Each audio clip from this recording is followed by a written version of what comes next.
Dans cette deuxième vidéo, nous allons présenter comment rédiger des questions aux élèves pour une évaluation soit de type diagnostic, soit de type formative. Donc nous avons déjà créé notre test qui se nomme espace numérique de travail, mais pour l'instant il n'y a aucune question indiquée. Donc il est intéressant au préalable de définir les questions que nous allons poser aux élèves, les réponses que nous proposons et le feedback que nous allons renvoyer à l'élève à la fin donc, du test. Ici, vous avez une question qui concerne une évaluation de type diagnostic. Donc cette question est la suivante. Quelles sont les affirmations justes qui définissent un ENT? Plusieurs affirmations sont proposées. Ce qui est intéressant, c'est qu'ici, il n'y a pas qu'une seule bonne réponse, mais plusieurs bonnes réponses. Et ensuite, vous avez un feedback qui sera renvoyé à l'élève à la fin de son test. Autre exemple de question, cette fois-ci pour une évaluation qui serait plutôt de type formative. On demande à l'élève de lire 2 articles qui ont été déposés dans un dossier qui se nomme « Ressources pour le travail » et ils doivent répondre à la question suivante. Donc vous expliquerez les avantages et les inconvénients d'utilisation d'un espace numérique de travail dans l'enseignement pour le professeur et pour l'élève. Et donc cette fois-ci, on va attendre une rédaction de l'élève, une argumentation de l'élève, et en feedback, on pourra proposer ici un fichier qui résumera les principaux arguments valides qui étaient attendus. Donc ici, si nous revenons sur l'aspect technique, nous sommes sur Moodle, nous avons créé notre test, nous allons maintenant modifier le test. Et vous voyez bien qu'ici, il n'y a pas encore de questions. Donc nous allons ajouter, par exemple, si nous sommes dans l'évaluation de type diagnostic, vous allez ajouter, alors vous pouvez ajouter soit une question, c'est ce que nous allons faire maintenant, soit une question que vous aviez au préalable déjà de disponible dans une banque de questions, puisque vous pouvez conserver les questions que vous allez rédiger. Et dans ce cas-là, si vous disposez d'une banque de questions, vous pouvez même après piocher dans cette banque de questions de manière aléatoire pour présenter les questions à proposer aux élèves. Donc là, nous allons créer une question. Donc la première question, c'est une question à choix multiple. Donc ici, le nom de la question. Donc là, c'est tout simplement, nous allons mettre question 1. Donc le texte de la question. Alors là, je ne vais pas m'embêter, je vais faire un copier et je vais coller la question qui est proposée.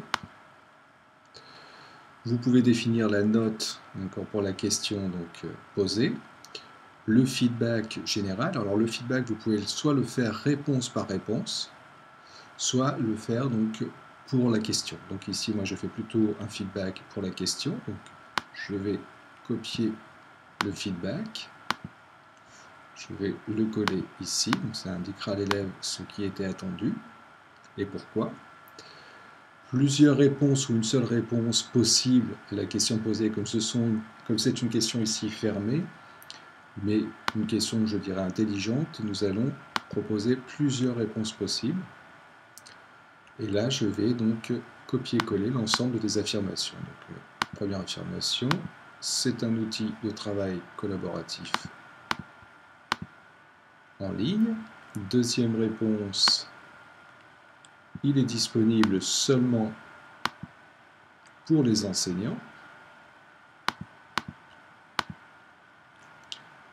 Troisième affirmation, il nécessite d'être connecté à un réseau informatique.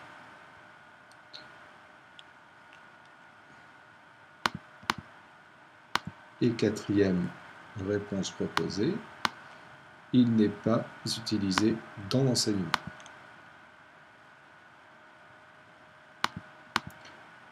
Donc ici, il y a 2 réponses justes. Donc sur 100% de la note, je vais indiquer que chacune des réponses vont apporter 50% de la note. Après, c'est à vous de juger ce que vous désirez au niveau de la note. Donc ici, c'est un outil de travail collaboratif en effet. Donc si l'élève répond ça, il aura 50% de la note. Il est disponible seulement pour les enseignants, non, donc aucun point. Il nécessite d'être connecté à un réseau informatique, oui, donc les autres 50% de la note. Il n'est pas utilisé dans l'enseignement, aucun point si l'élève répond à cette question. Et ensuite, vous faites enregistrer. Et là, vous avez la question qui est présentée. Pour l'autre question, alors bien sûr, ce sera un autre test, puisqu'on est plutôt dans une évaluation de type formatif pour la deuxième question. Donc ici, techniquement, j'ajoute une question, mais cette fois-ci, c'est une question ouverte. Donc, une composition de l'élève, c'est-à-dire qu'il pourra indiquer plusieurs lignes, ici, rédigées pour répondre à la question. Donc là, je vais tout simplement mettre question 2. J'indique l'intitulé de la question. Voilà, vous pouvez décider des points que vous allez attribuer à cette question et le feedback ici général. Comme là ici ce serait un fichier avec les réponses valides, je déposerai tout simplement ici gestion des fichiers, je glisse mon fichier avec les réponses valides et donc les élèves auront à disposition les réponses valides après avoir réalisé le test. Donc là je vais enregistrer. Voilà, donc là j'ai deux questions. Alors bien sûr, ce seraient deux tests différents, mais je vous rappelle, la première question, c'est plutôt un test diagnostique, donc ce serait un premier test sur l'espace numérique de travail, et la deuxième question, c'est plutôt une évaluation de type formatif, donc ce serait sur un deuxième test, ici proposé pendant la séquence d'apprentissage.